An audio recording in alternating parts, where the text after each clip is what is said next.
menyebutkan proyek, ya. Jangan sampai apa sebetulnya proyek kita tidak tahu. Jadi pagi-pagi kalau kita mau berangkat ke proyek pasti nanya istri mau kemana Pak? Mau ke proyek, gitu Pak. Jadi sebetulnya apa sih proyek itu? Gitu. Kita jelaskan di sini karena ini sangat umum sekali bahwa proyek itu suatu rangkaian ya, atau usaha kegiatan yang direncanakan sebelumnya yang mempunyai dimensi waktu, biaya, dan mutu. Nah, itu yang paling penting ya. Ya sering kita sebut dengan BMW. Ya, jadi biaya, mutu, waktu. Tanpa salah satu itu ya bukan proyek namanya Pak. Itu. Jadi misalnya kalau tidak ada waktu, ada biaya dan mutu saja, tentunya nanti tidak akan selesai proyek itu. Nanti tidak terkontrol waktunya, hingga nanti akan kaitannya dengan pemborosan biaya dan mutu tidak tercapai. Demikian juga kalau tidak ada mutu yang kita capai, sama juga. Apalagi biaya pasti paling nomor satu Pak ya. Nah kemudian bagaimana mengelola proyek, makanya disebut manajemen proyek. Jadi manajemen artinya pengelolaan proyek dalam suatu metode sehingga menghasilkan pekerjaan yang efektif dan efisien. Itu intinya Pak. Jadi kalau kita bisa biaya proyek, tapi tentu umurnya sementara Pak. Jadi ada waktu, jadi selesai proyek, ya selesai, jadi proyek berikutnya. Jadi bukan berarti proyek itu hanya proyek fisik konstruksi saja. Setiap yang kegiatan yang mempunyai waktu, biaya dan mutu, kita disebut proyek. Termasuk misalnya pengadaan pakaian, itu ada kualitasnya, ada jenis kainnya seperti apa, kemudian kapan dia akan selesai, misalnya kalau pengadaan pakaian untuk kostum, biayanya berapa, jadi tentu seperti itu, dan seterusnya. Nah, kemudian, apa tujuan kita memanajemen proyek? Jadi seperti tadi, ada BMW, ya tujuannya ya untuk mengendalikan ketiga dimensi ini. Jadi, menjaga anggaran, biar tetap sesuai dengan apa yang kita anggarkan. Kemudian, mencapai mutu yang kita rencanakan juga, dan waktu, penyelesaian tepat waktu. Nah, ini ada kaitannya dengan kalau di anggaran nanti kita akan bahas sedikit mengenai RAB dan Bestek. Kemudian kalau di mutu nanti kita akan bahas sedikit mengenai spek teknis untuk kaitannya. Dan waktu nanti ada di time schedule.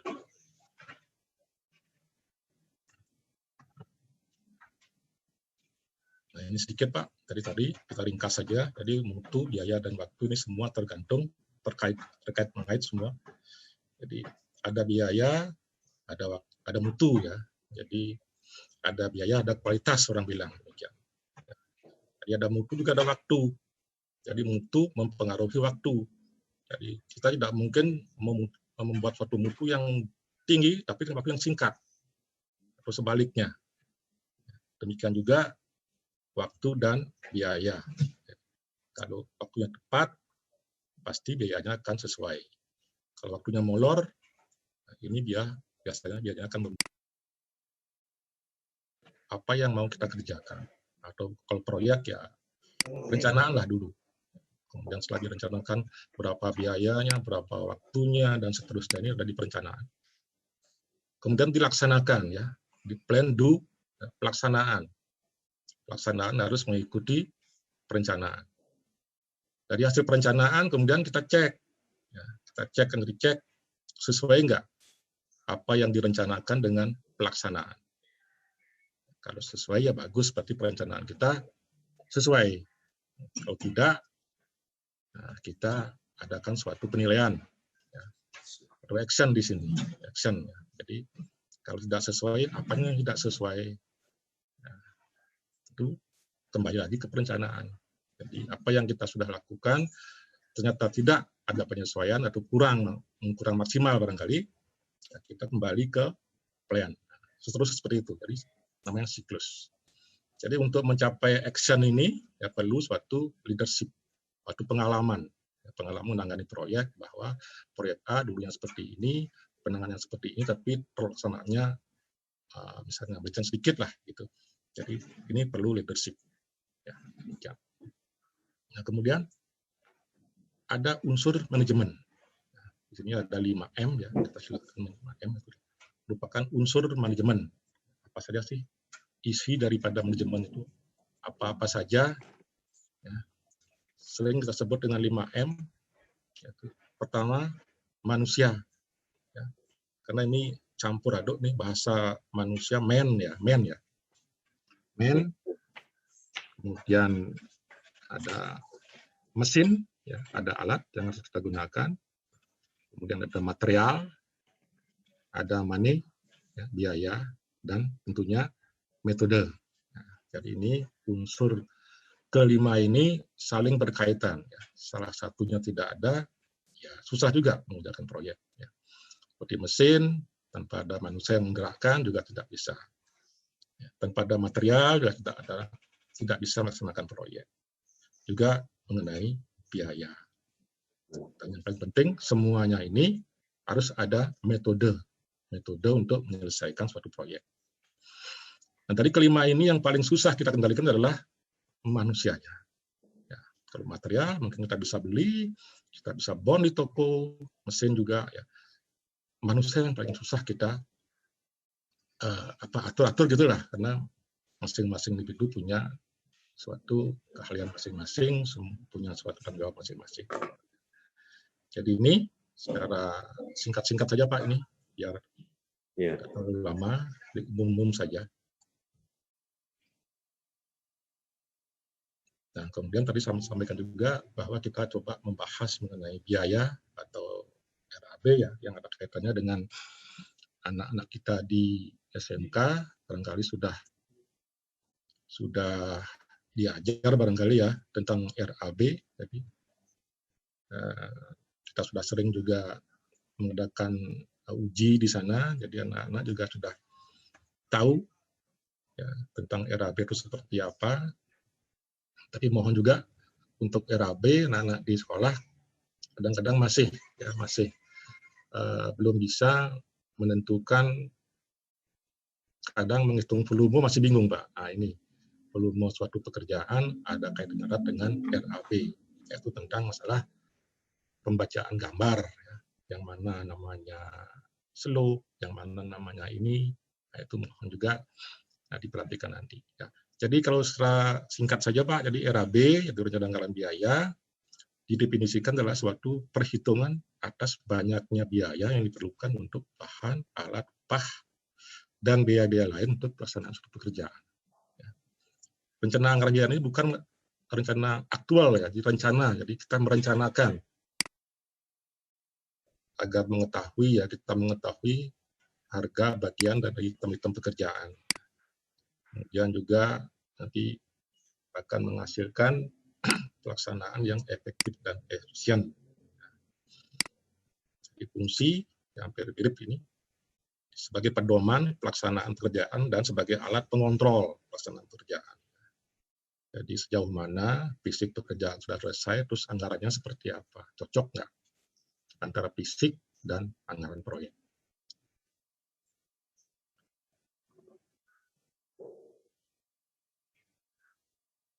Nah, kemudian cara menyusun RAB ini sudah biasa, mungkin anak-anak menyusun ya. Mungkin kurang besar Pak ya ini. Ya.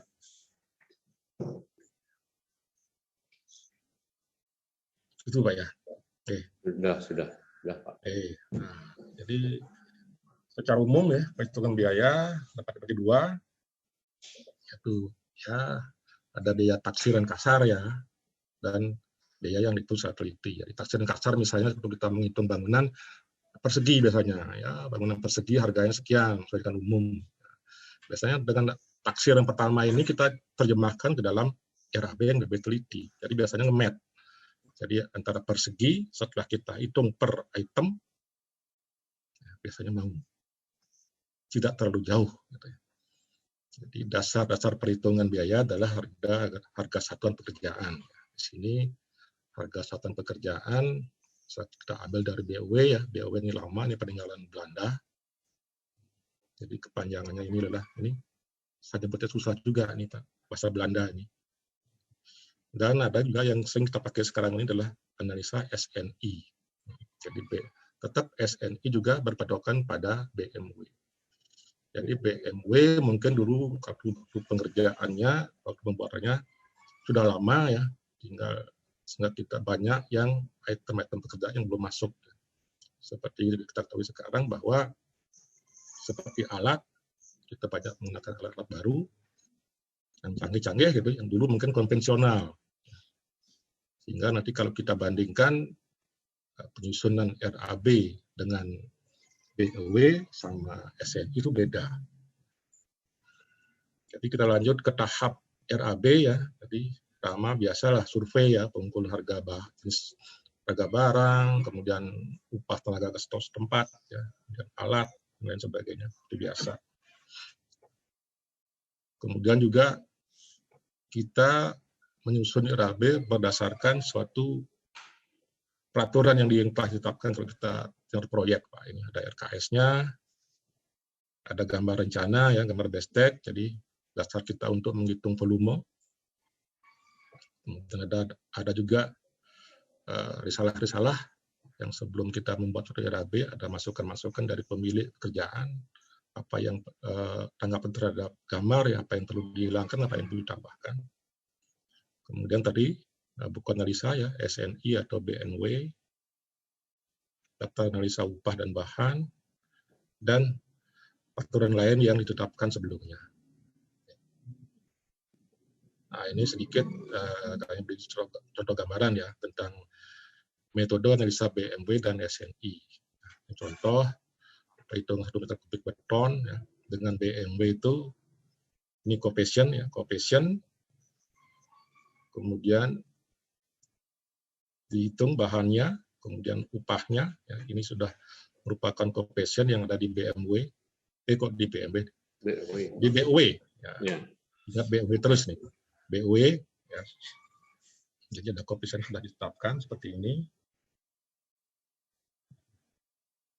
Nah, akhirnya dari bahan, upah, dan alat, ketemulah jumlah untuk 1 meter kubik beton K225. Nah, seperti ini contoh aja Pak ya. Jadi jumlahkan semua. Nah, hasilnya 1 juta. Kemudian kita bandingkan dengan SNI. SNI jadi sama, cuman di sini di SNI ada perbedaan di coefficient. Coefficient tentu sudah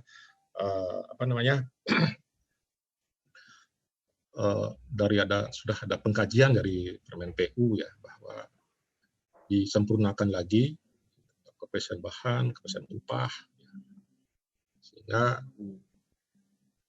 kalau terakhir ya jadi menjadi 700 sekian. Jadi kesimpulan kita bahwa kalau kita memakai BMW dan BOW ya, lagi salah ya. BOW dengan analisa SNI itu ternyata lebih irit di SNI.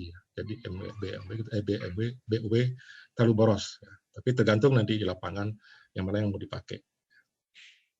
Ya, contoh RAB ya, mungkin udah ketahui ini ada uraian pekerjaannya, ada volumenya, ada satuannya. Yang tadi harga satuan inilah nanti yang kita masukkan di sini, baik BOW ataupun SNI. Nah, ini contoh saja Pak. Nanti mungkin bisa kita share. Ya. Kemudian yang kedua tadi spesifikasi teknis. Ini masalah mutu Pak. Jadi BMW tadi biaya sudah, sekarang mutu. Mutu biasanya terkandung di spek teknis. Ya, misalnya disebutkan bahwa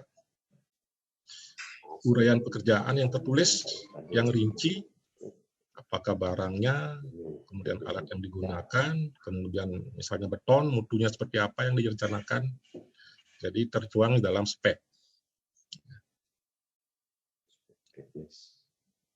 Ya, spek teknis. Jadi kalau kita berpedoman pada pelaksanaan pekerjaan konstruksi, ya kita harus mengikuti spek teknis. Ya. Jadi spek teknis ini dibuat berdasarkan seperti ini, Pak. Kriteria umum ya, tipe, ukuran. Jadi di sana sudah disebutkan cara pengukuran seperti apa. Ya, misalnya seperti pasang batu kali, ya kubik. Ya, misalnya masang keramik, misalnya persegi. Jadi spek itu semua ada di sana. Cara pengukurannya, kemudian toleransinya, kemudian ya banyaknya barang yang akan dikirim, kapan datangnya, ada jaminannya mungkin. Jadi seperti itu. Jadi spek teknis. Jadi dalam spek teknis tentunya ada standar yang ditetapkan sebelumnya. Jadi ada standar SNI, standar nasional Indonesia, ada STM dari standar Amerika, ada JIS sekarang juga ada Jepang, ada EN, European, dan British Inggris ya. Jadi ini tergantung nanti speknya yang mau ngambil yang seperti apa. Jadi, format dalam spesifikasi biasanya seperti ini, Pak. Jadi umum, kemudian produknya seperti apa, kemudian tahapan pekerjaannya, persiapan, pelaksanaan, dan seterusnya.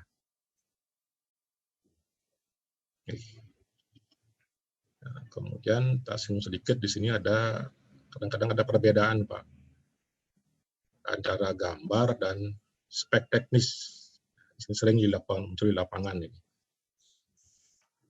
Alternatif pertama, apabila terjadi perbedaan informasi antara gambar, konstruksi, dan spek, maka informasi di dalam spek teknislah yang berlaku. Jadi ada gambarnya, tapi speknya lain, ya spek teknis yang berlaku. Nah, itu kadang untuk proyek-proyek yang sifatnya unit price barangkali ya. Tapi kalau proyek yang sifatnya langsam, kadang-kadang ini berbeda, Pak. Ya, apa yang digambar harus dilaksanakan juga. Walaupun speknya tidak ada, tapi gambarnya ada, karena dia langsam, ya harus dikerjakan juga. Alternatif dua ya, seperti tadi. Jadi kita tetap informasikan kepada pemilik, jadi spek teknisnya mana yang akan dipakai, apa speknya, apa gambarnya, tergantung kesepakatan ya. Kesepakatan boleh juga. Contoh spesifikasi teknisnya seperti ini ya. Ini contoh saja, Pak, sudah di lapangan sudah sering kita temukan ya spek teknis, kemudian ya pasal-pasal ya sampai dasar hukumnya, lingkup pekerjaannya, di penjelasan gambar, volume dan lain sebagainya. Contoh. Kemudian yang ketiga adalah waktu ya, time schedule ya. Time schedule kami nggak tahu juga di SMK anak-anak diajar nggak, Pak, ini tentang time schedule ini? Dapat, Pak. Dapat deh. Yeah. Ya syukurlah kalau sudah dapat, ya, tinggal di ini saja. Kadang-kadang juga kalau pas-pas menguji itu time schedule mereka nggak tahu juga. Yang tahu hanya grafik S, Pak. Ya, yang grafik S itu seperti apa? Kurva S. Ya, kurva S gitu ya. Yeah. Jadi mohon ditekankan kembali karena penting sekali dari schedule kita akan memonitor semua pekerjaan tadi, dari bahan dan mutu. Jadi sangat besar sekali ini manfaat dari time schedule untuk dapat mengetahui kapan dimulainya pekerjaan dan kapan berakhirnya pekerjaan. Kemudian pada saat-saat tertentu kita ada pekerjaan yang overlapping, ya, karena juga kita bisa monitor. Jadi pegangan sebetulnya kalau kita jadi pengawas, pegangan adalah time schedule. Dari situ kita bisa monitor semuanya. Jadi kami tidak bacakan satu persatu, kalau bacakan nanti habis waktunya, Pak, nih. Kami ya jenis-jenis time schedule ya, ada bar chart, ada kurva S, yang sering kita pakai adalah kurva S. Ada network planning juga. Nah, kemudian cara membuat time schedule yang mungkin ini ditekankan karena jadi pertama mungkin adalah kondisi atau keadaan lapangan. Kemudian metode yang akan digunakan dalam mengerjakan suatu proyek, di nyangkut gambar lengkap, stack, ya. Kemudian sumber dayanya seperti apa nantinya. Dan perkiraan iklim juga mempengaruhi terhadap time schedule ya. Kapan iklim musim hujan, berarti kalau udah hujan berarti kita harus hindari misalnya pengecoran dalam saat hujan, demikian. Kemudian spek tadi ya, berkaitan dengan spek tadi, kemudian batasan wilayah kerja dan peraturan sudah setempat.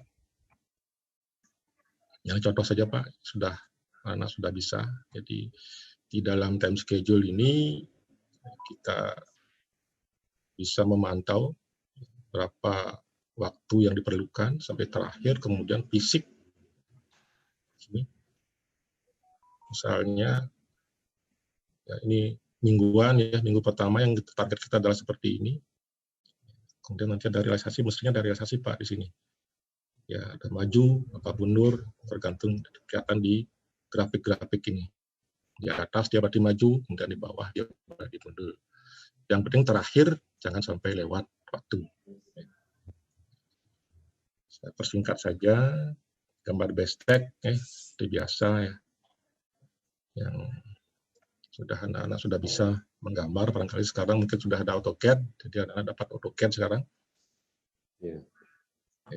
Jadi di dalam gambar bestek tentunya ada gambar situasi, gambar denah, potongan, jenah atap, detail konstruksi, dan pelengkap. Itu secara umum aja Pak. Ya.